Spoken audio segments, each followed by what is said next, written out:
হঠাৎ কেন যেন আমার ভারী কিছু তুলতে ইচ্ছে করছে। তখন সে সামনে থাকা একটি পাথরের দিকে তাকায় আর মনে মনে ভাবে, আমি যদি এটা তুলতে পারি। আর সত্যি মুহূর্তের মধ্যে সেই ভারী পাথর তুলে ফেলে। এটা দেখে সবাই হতবাক হয়ে যায়। যে মহিলা এতদিন এক গ্লাস পানি তুলতেও পারত না, সে এখন সহজে পাথর তুলছে। তখনই সে বুঝতে পারে এই ছোট্ট মেয়ে মোটেও সাধারণ কেউ না। তখন সে হাসি মুখে ইয়ায়ার দিকে তাকায়।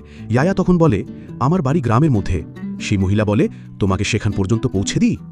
ইয়ায়া মাথা নেড়ে বলে, হ্যাঁ, আমি সেখানেই থাকি, আমাকে সেখানে নামিয়ে দিন। কিছুক্ষণ পর তারা ইয়ায়ার গ্রামে পৌঁছায়। কিন্তু সেখানে পৌঁছতেই পরিস্থিতি বদলে যায়। গ্রামের লোকজন তাকে দেখেই ক্ষোভে ফেটে পড়ে। কেউ কেউ জিনিস ছুঁড়ে মারতে শুরু করে, কেউ কটু কথা বলতে থাকে। এটা তো অশুভ মেয়ে, যা বলে তাই খারাপ হয়, একে এখানে কে এনেছে? কেউ আবার ডিম ছুঁড়ে মারছিল। অফিসার আর অসুস্থ মহিলা অবাক হয়ে দেখে কেন সবাই একে এতটা ঘৃণা করছে। তখন ইয়ায়া বলে, কোনো সমস্যা নেই আন্টি, এইসব আমার অভ্যেস হয়ে গেছে, এরা সব সময় আমার সঙ্গে এরকমই করে।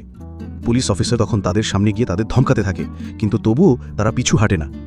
তখন সেই মহিলা এগিয়ে এসে বলে, এভাবে একটা ছোট্ট মেয়ের সঙ্গে আচরণ করা ঠিক না।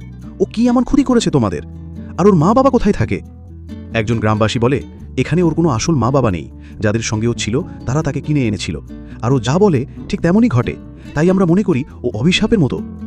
ইয়ায়া তখন কাঁদতে কাঁদতে বলে, এরা আমার সঙ্গে সবসময় এরকমটাই করে কেন? সেই মহিলা বলে, আমি আর এসব হতে দেব না, তুমি আমার সঙ্গে চলো, আমি তোমাকে নিজের মেয়ে করে রাখব। ইয়ায়ার চোখে আনন্দের ঝিলিক ফুটে ওঠে। অবশেষে কেউ তো তাকে নিজের বলে মনে করল। এরপর সেই মহিলা তাকে নিজের বাড়িতে নিয়ে আসে।